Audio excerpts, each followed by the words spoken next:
చిన్నారుల ఆరోగ్యానికి ఆనందానికి బాటలు వేస్తున్న శిశు సంరక్షణ శీర్షిక జీవన్ రేఖకు స్వాగతం. పిల్లల్లో వయసుకి తగినట్టుగా తెలివితేటలు వెనకకపోతే ఆ విషయం స్పష్టంగా తెలుస్తూ ఉంటుంది. వారి తోటి పిల్లల కంటే అన్ని విషయాల్లోనూ వెనకబడిపోతూ ఉంటారు. రోజువారి పనులను సైతం చేయలేని స్థితిలో ఉండవచ్చు. ఇంతకుముందు ఇలాంటి పిల్లల విషయంలో మెంటల్లీ డిజార్డర్ అనే పదాన్ని వాడేవారు. అంటే ఈ లోపాన్ని బుద్ధిమాంద్యంగా పిలిచేవారు. కానీ ఇప్పుడు అలాంటి పరిస్థితిని ఇంటెలెక్చువల్ డిసెబిలిటీ అంటే మేధోపరమైన వైకల్యంగా భావిస్తున్నారు. మరి ఇలాంటి సమస్యకు గురైన పిల్లలు ఎలా ఉంటారు? ఈ సమస్య ఉన్న చిన్నారులకు ఎలాంటి థెరపీలు, సెక్షన్లు ఉంటాయి? వీరి విషయంలో ఎలాంటి జాగ్రత్తలు తీసుకోవాలి అనే అంశాలను నేటి శిశు సంరక్షణ శీర్షిక జీవన్ రేఖలో చూడబోతున్నాం.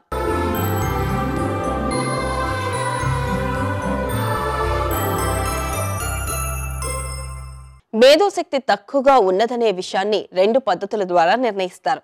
పిల్లల్లో నేర్చుకునే తెలివితేటలు, తార్కికంగా ఆలోచించే శక్తి, త్వరగా నిర్ణయాలు తీసుకునే సామర్థ్యం, సమస్యలను పరిష్కరించుకోగల తెలివితేటలు. ఈ అంశాలు ఎలా ఉన్నాయనేది మేధోశక్తిని నిర్ణయించే మొదటి అంశం కాగా, పరిస్థితులకు అనుగుణంగా తమని తాము మార్చుకునే శక్తి ఎంత ఉన్నదనేది రెండో అంశం. ఇలాంటి శక్తియుక్తులనే ఐక్యూ అంటే ఇంటెలిజెంట్ కోషెంట్ అంటారు. రోజువారీ జీవితంలో ఇవన్నీ చాలా అవసరం. సగటు వ్యక్తి ఐక్యూ 100 కాగా ఎక్కువ శాతం మందిలో 85 నుండి 115 వరకు ఐక్యూ ఉంటుంది. 75-70 కంటే తక్కువగా ఐక్యూ ఉన్నప్పుడు మేధోశక్తి తక్కువగా ఉందని అర్థం చేసుకోవాలి. ఈ అంశంపై అవగాహన పెంచే విశేషాలను ఇప్పుడు చూద్దాం.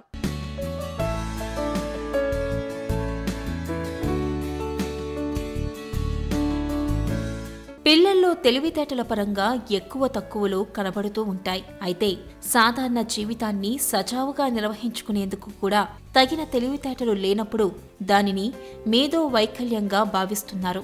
మొత్తం జనాభాలో 1% మందిలో మేధోశక్తి లోపాలు ఉంటాయి. వారిలో 85% మందిలో చాలా తేలికపాటి మేధో వైకల్యం కనబడుతుంది.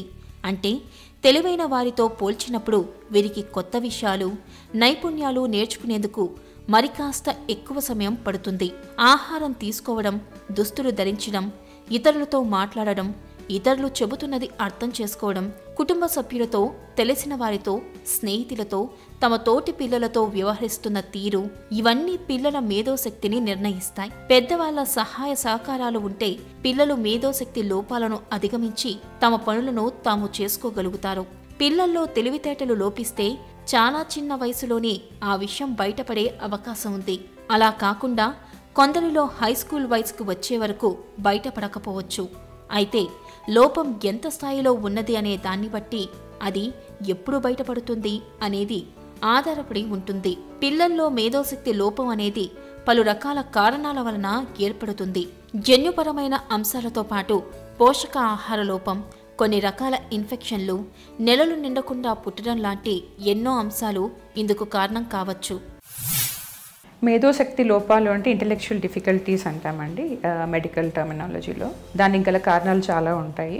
సో కడుపులో ఉన్నప్పుడు తీసుకుంటే మదర్స్ న్యూట్రిషనల్ స్టేటస్ అంటే తల్లి ఎలాంటి ఫుడ్ తింటుంది, రక్త లోపం ఏమన్నా ఉన్నదా, దాన్ని అనీమియా అంటాము. అన్ని పోషకాహారాలు మంచిగా తీసుకుంటుందా లేదా, బీపీ షుగర్ ఏమన్నా ఉన్నదా, లేకుంటే ఫస్ట్ 3 monthsలో ఏమన్నా బ్లీడింగ్ అయ్యి, ప్లసెంటా అంటే ఆ మాయ అనే దాని నుంచి న్యూట్రిషన్ ఎలా అందుతుంది, స్ట్రెస్ లెవెల్స్ అంటాము.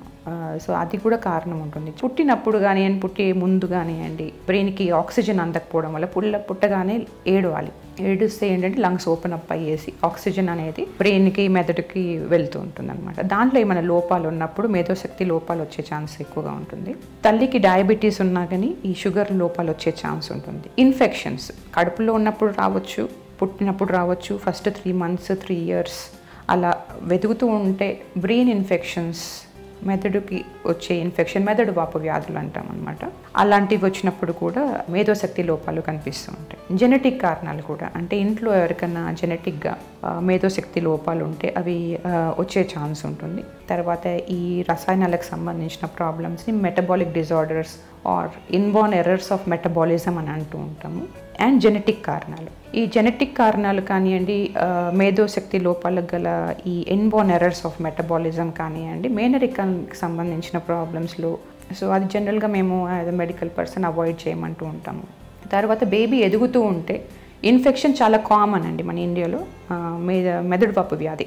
సో మెదడువాపు వ్యాధి గల కారణాలు చాలా ఉంటాయి. ఆ కారణాలు కొంచెము తొందరగా డిటెక్ట్ చేసి తొందరగా ట్రీట్మెంట్ చేసి సెకండరీ బ్రెయిన్ డ్యామేజ్ అంటాం, దాన్ని అవాయిడ్ చేసుకుంటే బెటర్. మేధోశక్తి లోపం ఉన్న పిల్లల్లో కొన్ని లక్షణాలు కనపడుతూ ఉంటాయి. తల్లిదండ్రులు జాగ్రత్తగా గమనిస్తే ఆ విషయం అర్థమవుతుంది. వయసుకు తగినట్టుగా వారిలో అభివృద్ధి ఉండకపోవచ్చు. కూర్చోవడం, పాకడం ఆలస్యం కావచ్చు. మాట్లాడటంలో, నడవడంలో ఇబ్బందులు ఉంటాయి. తమకు తాముగా దుస్తులు వేసుకోవడం, ఆహారం తీసుకోవడం, టాయిలెట్ శుభ్రతను పాటించడం లాంటి విషయాలను సైతం ఆలస్యంగా గ్రహిస్తుంటారు. గుర్తుపెట్టుకోవడంలో సమస్యలు ఉంటాయి. పనులను చేసేటప్పుడు వరుస క్రమాన్ని అర్థం చేసుకోలేరు. తార్కికంగా తెలివిగా ఆలోచించలేకపోవడం, తమ వయసుకు తగినట్టుగా సమస్యలను పరిష్కరించుకోలేకపోవడం, విపరీతమైన కోపం లాంటివి కనపడుతూ ఉంటాయి. మేధోపరమైన లోపాలున్నప్పుడు ఆ ప్రభావంతో ఆరోగ్య సమస్యలు సైతం తలెత్తవచ్చు. మూర్ఛలు, ఆందోళన, ఆటిజం వంటివి ఉండే అవకాశం ఉంది. దృష్టి, వినికిడి లోపాలతో పాటు శరీరంలోని కండరాల కదలికల ద్వారా నిర్వర్తించగల పనులు, నడవడం, పరిగెత్తడం, దూకడం, బాల్ని విసిరేయడం, మెట్లు ఎక్కడం వంటివి చేయలేకపోవచ్చు. మేధోశక్తి లోపం ఉన్న చిన్నారుల్లో 3/2 మందిలో ఆ లోపం ఎందుకు ఏర్పడిందో కారణాలు తెలియడం లేదు. తల్లిదండ్రులను ప్రశ్నించి, పిల్లలను పరిశీలించి, రోజువారీ పనులకు సంబంధించిన నైపుణ్యాలు ఎంతవరకు ఉన్నాయనేది చూసి పిల్లల్లో మేధోశక్తి లోపాలను అంచనా వేస్తారు. దీన్ని బట్టి వారిలో ఎలాంటి బలాలు, బలహీనతలు ఉన్నాయనేది పరిగణలోకి తీసుకుని వారికి స్కూల్లో, ఇంట్లో, సమాజంలో ఎలాంటి సపోర్ట్ను అందించాలనేది నిర్ణయిస్తారు. Speech therapy, physical therapy, occupational therapy, family counselling వంటివి కలిపి అందిస్తారు. గర్భస్థ శిశువులకు లోపాలు ఇంతకుముందుకు మనం మాట్లాడుకున్నట్టు బీపీ కానీ, షుగర్ కానీ అలాంటివి ఏమన్నా రిస్క్ ఫ్యాక్టర్స్ కనిపించినప్పుడు థైరాయిడ్ చాలా ఇంపార్టెంట్ అండి. మదర్కి థైరాయిడ్ ఉన్నప్పుడు ఆ థైరాయిడ్ హార్మోన్ అనేటిది బ్రెయిన్ ఎదుగుదలకి చాలా ఇంపార్టెంట్. పూర్తిగా బేబీ పుట్టినప్పుడు డెవలప్ కాదు, అది ఎదుగుతూ ఉంటుంది అన్నమాట. ఫస్ట్ 3 yearsలో ఆల్మోస్ట్ 80 to 90% ఎదుగుదల కనిపిస్తుంది. తర్వాత up to 5 years around 90-95% of the brain develops అనమాట. సో ఈ ఫస్ట్ 5 years చాలా ఇంపార్టెంట్ అనమాట. సో దాంట్లో ఒక ఆల్మోస్ట్ 360 అరౌండ్ 300 days కడుపులో ఉన్నప్పుడు గడుపుతుంది బేబీ. సో కడుపులో ఎన్విరాన్మెంట్, న్యూట్రిషన్ చాలా ఇంపార్టెంట్. అంటే అనీమియా, రక్తలోపం వల్ల, ఆ రక్తం సరిగా అందకపోవడం వల్ల, బ్రెయిన్కి ఆక్సిజన్ సరిగా లోపించడం వల్ల ఏమన్నా మేధోశక్తి కారణాలు రావచ్చు. సో ఇలాంటి కారణాలు ఐడెంటిఫై చేసి రెగ్యులర్ చెకప్స్లో ఐడెంటిఫై అవుతుంటాయి. సో రక్తలేమి ఉన్నా కానీ, థైరాయిడ్ ఉన్నా కానీ, బీపీ ఉన్నా కానీ సరిగ్గా రక్తం సప్లైలో ప్రాబ్లం ఉండడం వల్ల, షుగర్లో కూడా, ఇంకేమన్నా ఇతరత్ర కారణాల వల్ల కూడా చూసుకోవచ్చు. అవి అవాయిడ్ చేయాలి. దాని ట్రీట్మెంట్స్ కూడా తొందరగా ఇచ్చుకోవాలి. స్కాన్లలో కూడా లోపాలు కనిపిస్తుంటాయి. బ్రెయిన్ స్ట్రక్చర్ సరిగా డెవలప్ కాకపోవడము, ఎక్కువ నీరు చేరడము, లేకుంటే బ్రెయిన్ చిన్నగా ఉండడము, ఇలాంటి కొన్ని ఫిజికల్ ప్రాబ్లమ్స్ బయటపడుతూ ఉంటాయి. అన్ని రకాలలో బయటపడవు, కొన్నిసార్లు బయటపడవచ్చు. అలాంటివి కొంచెం చూసుకొని పేరెంట్స్ని ముందే ప్రిపేర్ చేయడము, ఆ రిస్క్ ఎంత, బెనిఫిట్ ఎంత కంటిన్యూ చేయడం వల్ల ప్రెగ్నెన్సీ అనేది ఒకసారి చెప్తూ ఉంటాము. సో ఇలాంటి బేబీస్లో పుట్టినాక ఎంత తొందరగా మనము ట్రీట్మెంట్ మొదలు పెడితే అంత మంచిదండి. ఎర్లీ స్టిమ్యులేషన్ అంటాం అనమాట, ఎర్లీ ఇంటర్వెన్షన్ అంటాం. సో బ్రెయిన్ అనేది మనం నేర్చుకునేది, బ్రెయిన్ అనేది నేర్చుకునే తత్వము చుట్టుపక్కల ఎన్విరాన్మెంట్ని బట్టి కూడా ఉంటుందండి. సర్టన్ అమౌంట్ ఆఫ్ ఇంటెలిజెన్స్ మనకు మన జెనెటిక్గా, జన్యుపరంగా మనకు వస్తుంది, మన పేరెంట్స్ నుంచి అక్వైర్ చేస్తాం. అనదర్ 40 to 50% మనము ఎన్విరాన్మెంట్, నేర్చుకునే తత్వం కలగజేసే ఎన్విరాన్మెంట్ని బట్టి కూడా మనము చేంజ్ చేసుకోవచ్చు అన్నమాట. పిల్లల్లో ఏర్పడే మేధోశక్తి లోపాలను నివారించాలంటే అందుకు కారణమవుతున్న అంశాల పట్ల అప్రమత్తంగా ఉండాలి. గర్భవతులు ఆల్కహాల్ వంటి మత్తు పానీయాలకు దూరంగా ఉండాలి. గర్భం దాల్చిన స్త్రీ ఆల్కహాల్ తీసుకోవడం వలన పుట్టబోయే శిశువులో ఫీటల్ ఆల్కహాల్ సిండ్రోమ్ ఏర్పడే అవకాశం ఉంది. గర్భధారణ సమయంలో తగిన విటమిన్లు తీసుకోవడం, ఇన్ఫెక్షన్లు సోకకుండా టీకాలు వేయించుకోవడం వలన బిడ్డ మేధోశక్తి లోపానికి గురికాకుండా ఉండే అవకాశం ఉంటుంది. కుటుంబంలోని సన్నిహితులు, ముందు తరాల వారిలో జన్యుపరమైన రుగ్మతలు ఉంటే వైద్యుల సలహా మేరకు తగిన పరీక్షలు చేయించుకోవాలి. అల్ట్రాసౌండ్, అమియోసెంటిసిస్ లాంటి పరీక్షల ద్వారా గర్భస్థ శిశువులో మేధోపరమైన లోపాలను గుర్తించే అవకాశం ఉంది. ఇక బిడ్డ పుట్టాక ఏవైనా శారీరక లోపాలు కనబడితే మేధోశక్తిలో కూడా లోపాలు ఉండవచ్చని అనుమానించాల్సి ఉంటుంది. రక్త, మూత్ర పరీక్షలు, మెదడులో లోపాలను తెలుసుకునే పరీక్ష, ఇలా భిన్న రకాల పరీక్షలు నిర్వహిస్తారు. పుట్టిన బిడ్డలో అభివృద్ధి లోపాలున్నప్పుడు వారిలో వినికిడి సమస్యలు, ఇంకా మెదడు, నరాలు, వెన్నుపాముకి సంబంధించిన సమస్యలు ఉన్నాయా అనేది పరిశీలించి దానికి అనుగుణంగా చికిత్సలను రూపొందిస్తారు. మేధోశక్తి లోపాలను త్వరగా గుర్తించాలంటే తల్లిదండ్రులు ఈ అంశాలన్నిటి పట్ల అప్రమత్తంగా ఉండాలి. తమ చిన్నారులకు తగిన థెరపీలు, సెక్షన్లు అందేలా చూడాలి. పుట్టగానే మనము ఈ థెరపీస్ అనేటివి స్టార్ట్ చేస్తూ ఉంటాం. అట్లీస్ట్ ఫాలో అప్ అని అంటాం అన్నమాట. రెగ్యులర్గా డాక్టర్ గారికి చెకప్స్ చేస్తూ ఉండాలి. సో అప్పుడు మనము ఈ డయాగ్నోసిస్ అయినా కానివ్వండి, మనకు అనుమానం వచ్చినా కానివ్వండి, లేకపోతే ఈ రిస్క్ ఫ్యాక్టర్స్ అంటే డౌన్ సిండ్రోమ్ ఉన్న ఇలా ప్రెమెచ్యూర్ బేబీస్లో మనము డిఫికల్టీ వచ్చేంతవరకు వెయిట్ చేయకుండా ముందే స్టిమ్యులేషన్ స్టార్ట్ చేస్తామన్నమాట. సో ఫిజికల్ థెరపీ అంటే ఎప్పుడు వేస్తామంటే నడకలో తేడా ఉన్నా కానీ ఊరికి కింద పడిపోతూ ఉండడము, ఆ బ్యాలెన్స్ మెయింటైన్ చేసుకోకపోవడం వల్ల వాటిల్లో మేము జనరల్గా ఫిజియోథెరపీ స్టార్ట్ చేస్తామన్నమాట.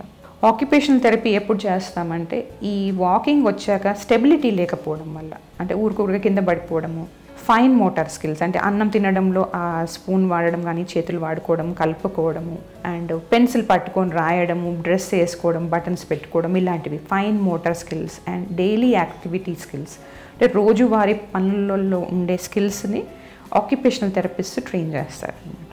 స్పీచ్ థెరపిస్ట్ ఏంటంటే మాట్లాడే తత్వాన్ని, ఆ ఉచ్చారణలో లోపాలు, ఆ స్ట్రక్చర్ ఆర్గనైజేషన్, ఆ వొకాబులరీ బిల్డప్ ఇలాంటివి చేస్తూ ఉంటాము. ఒక్కోసారి స్పీచ్ థెరపీ ఏంటంటే మన మాటల్లో కానీ ఉమ్ము కార్చుకోవడం, చొంగగారడము అలాంటి వాటిల్లో ఓరోమోటర్ స్టిమ్యులేషన్ అలాంటివి కూడా చేస్తూ ఉంటాం అనమాట. There are no medications to improve intelligence. చాలామంది ఈ మెడిసిన్స్ అడుగుతూ ఉంటారు అనమాట మమ్మల్ని, తెలివి పెరగడానికి మందులు ఇవ్వమని. తెలివి పెరగాలి అంటే ట్రైనింగ్ ద్వారానే పెరుగుతాయి. తల్లిదండ్రులు తమ పిల్లలకున్న మేధోశక్తి సమస్య పట్ల పూర్తి అవగాహనని పెంచుకోవాలి.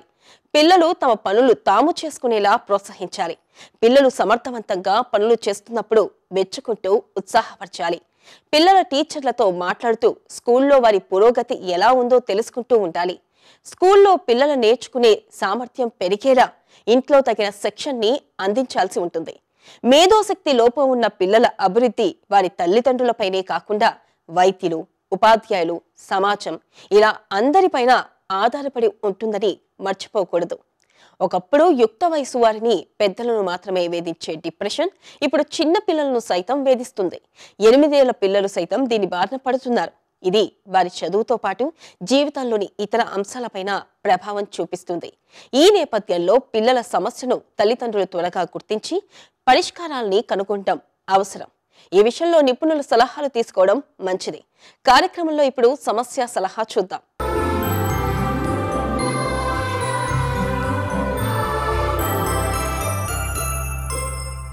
డాక్టర్ గారు పద్మజ గారు ఇలా అడుగుతున్నారు. మా పాప వయసు 13 నెలలు. పాప గత కొద్ది రోజులుగా చేతులతో తలబాదుకుంటుంది. ఎంత చెప్పినా మాట వినడం లేదు. మా పాపలో ఇలాంటి ప్రవర్తన ఎందుకొచ్చిందో అర్థం కావడం లేదు. పాప ఈ అలవాటుని మానదేమోనని భయంగా ఉంది. ఎవరైనా పిల్లల సైకాలజిస్ట్కి చూపించాలా? మందులు వాడాల్సిన అవసరం ఉంటుందా? సలహా ఇవ్వండి అని అడుగుతున్నారు. పద్మజ గారు, మీ బాబుకుండే మీ పాపకుండే సమస్య ఇది చాలామంది పిల్లల్లో ఉంటుంటుంది. అట్లీస్ట్ ఒక 40-50% పిల్లల్లో ఈ ఏజ్లో ఇలాంటి లక్షణాలు చాలామందికి ఉంటాయి. అవి ఎంత ఎక్కువ వరి అవ్వాల్సిన సమస్య కాదు. 1 to 2-3 years వరకు ఈ సమస్య నిదానంగా పెరగడం స్టార్ట్ అవుతుంది కొంతమంది పిల్లల్లో. సో వీటినే టెంపర్ టాంట్రమ్స్ అని అంటారు. యూజువల్గా ఏమవుతుందంటే వాళ్ళకి ఏదైనా సమస్య, ప్రాబ్లం వచ్చినా, పెయిన్ వచ్చినా, ఏదైనా సిక్నెస్ ఉన్నా, వాళ్ళకి కావాల్సింది మనం ఏమైనా ఇవ్వకపోయినా వాళ్ళు ఎక్స్ప్రెస్ చేసే విధానం అలా ఉంటుంది కొంతమంది పిల్లల్లో. కొంతమంది పిల్లల్లో అదే ఎక్స్ప్రెషన్ కొంచెం కామ్గా ఉండిపోతారు. కొంతమంది పిల్లలు మాత్రం దాన్ని అగ్రెసివ్గా వాళ్ళు చెప్పలేకపోవడం వల్ల, వాళ్ళు కమ్యూనికేట్ చేయలేకపోవడం వల్ల ఇలాంటి బిహేవియర్ చేస్తూ ఉంటారు. పెరిగే కొద్దీ అంటే 2-3 years దాటిన తర్వాత వాళ్ళు కొంచెం మాట్లాడగలిగి, వాళ్ళు కావాల్సింది వాళ్ళు వెళ్ళి తీసుకోగలగడము అలాంటివి చేస్తూ ఉన్నప్పుడు, ఆ కమ్యూనికేషన్ స్టార్ట్ చేసినప్పుడు ఈ బిహేవియర్ అనేది నిదానంగా పెరిగే కొద్దీ తగ్గిపోతుంది. So just over time resolve అవుతుంది అన్నట్టు ఈ ప్రాబ్లం అనేది. సో మీ బాబుకుండే సమస్య యూజువల్గా 3 years 4 yearsకి నిదానంగా తగ్గిపోయి తర్వాత నార్మల్ అయిపోతారు. సో ఇప్పుడే మీరేం సైకాలజిస్ట్ దగ్గర చూపించాల్సిన అవసరం లేదు.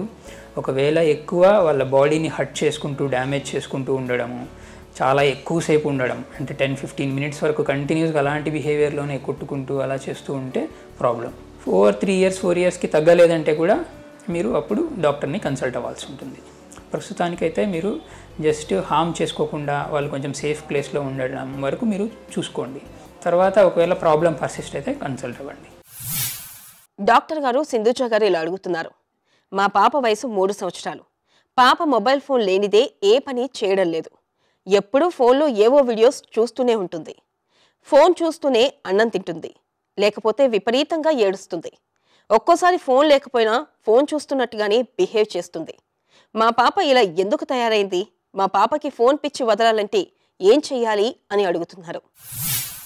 సింధుజ గారు, ఈ ఫోన్ అలవాటు చేయడము పిల్లలకి ఆ అలవాటు ఎక్కువైపోతుంది అంటే అది మనం అలవాటు చేస్తేనే వస్తుంది. ఏ బిహేవియర్ అయినా చిన్నపిల్లల్లో మనకు వాళ్ళ ఎంత టైం వాళ్ళు దాని మీద స్పెండ్ చేస్తున్నారనే దాన్ని బట్టి వాళ్ళ హ్యాబిట్ లాగా డెవలప్ అయిపోయి వాళ్ళు దాని మీద డిపెండెంట్ అయిపోతారు అన్నట్టు. ఫస్ట్ మీరు చేయాల్సింది వచ్చేసి బాబుకి ఫోన్ ఇవ్వడం తగ్గించాలి. సో ఫోన్ కాకుండా ఆల్టర్నేటివ్గా వాళ్ళని మనం ఎక్కువ టైం వాళ్ళతో ఆడుకునేలాగా వాళ్ళకి టాయ్స్ ఇవ్వడము, సమ్ కలరింగ్ బుక్స్ ఇవ్వడము, అట్లాంటివి ఏవైనా వేరే ఆల్టర్నేటివ్స్ చూసుకోవాలి. సో ఫోన్ క్రానిక్గా ఇలా వాడడం వల్ల మానసిక సమస్యలు వస్తాయి. వాళ్ళు ఎక్కువ ఫోన్ మీదే డిపెండ్ అవ్వడము, కంటి చూపుకు సంబంధించిన సమస్యలు, తలనొప్పి వస్తుంది, వాళ్ళకి స్లీప్ సరిగా రాదు. సో ఇలాంటివన్నీ ప్రాబ్లమ్స్ వస్తాయి. ప్లస్ దానికి మీద వాళ్ళు డిపెండెంట్ అయిపోతారు వాటి మీద. అది లేకపోతే కూడా వాళ్ళకి సడన్గా కొంతకాలం తర్వాత వాళ్ళు అది లేకపోతే కూడా వాళ్ళకి ప్రాబ్లమ్స్ కూడా వస్తాయి. సో మీరు టైం ఎక్కువ స్పెండ్ చేయాలి. మీరు ఏవి అలవాటు చేస్తే ఇంట్లో అవే అలవాట్లు పిల్లలకి వస్తాయి. వన్స్ వాళ్ళు దాని మీద డిపెండ్ అయిన తర్వాత, ఎక్కువ డిపెండెన్సీ వచ్చిన తర్వాత వాళ్ళని హర్ట్ చేసుకుంటారు అది దొరక్కపోతే. సో ఇది కరెక్ట్ ఏజ్.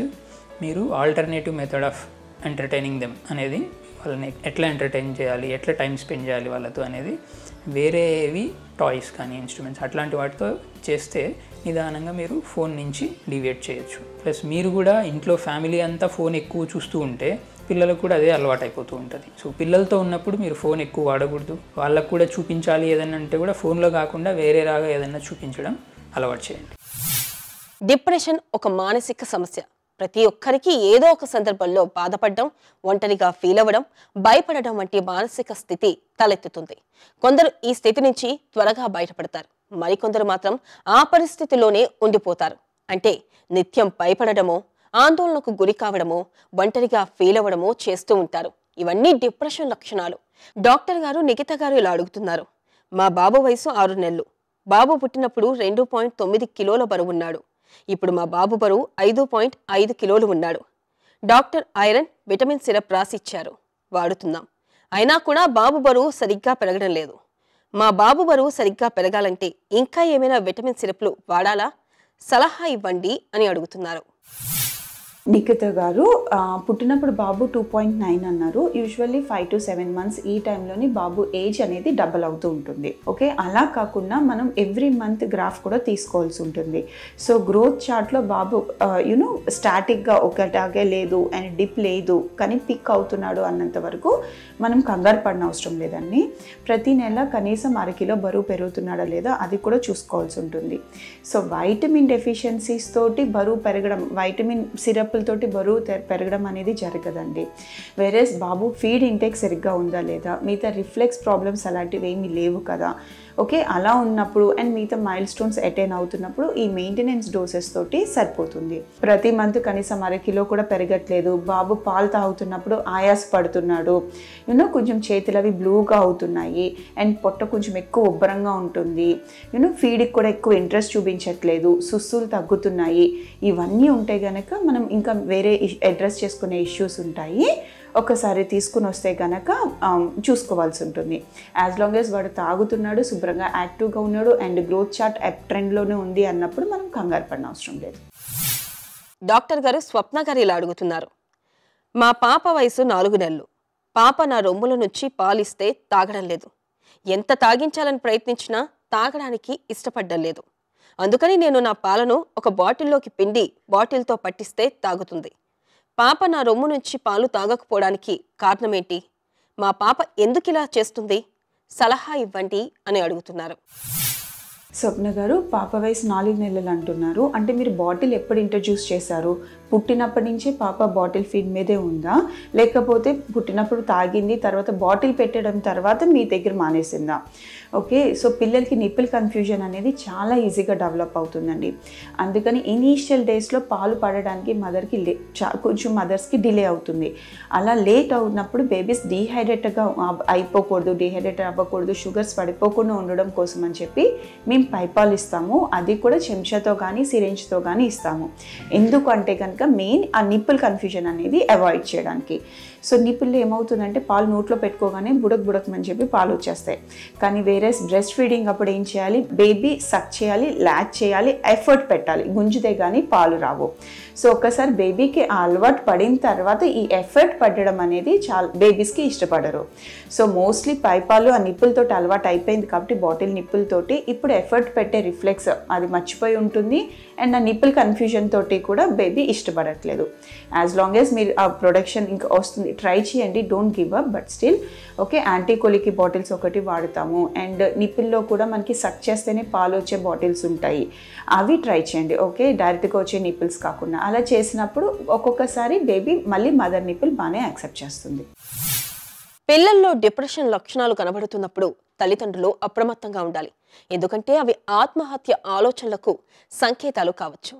భావోద్వేగం తగ్గిపోయి ఏడవడం, ఒంటరిగా ఉండడం, నెగటివ్ ఆలోచనలు లాంటి లక్షణాలు కనపడ్డప్పుడు అవి డిప్రెషన్ ఆనవాలుగా గుర్తించాలి. త్వరగా గుర్తించగలిగితే కారణాలు కూడా తెలుసుకొని సరిదిద్దగలిగే వీలుంటుంది. అందుకే తల్లిదండ్రులే ఈ సమస్యకు తొలి వైద్యులు. ఇది నేటి శిశు సంరక్షణ శీర్షిక జీవన్ రేఖ. మరో కార్యక్రమంలో మళ్ళీ కలుద్దాం. నమస్తే. మీ ఆరోగ్య సమస్యలను, సందేహాలను మాకు పంపించవలసిన వాట్సాప్ నంబర్ 87905 97766.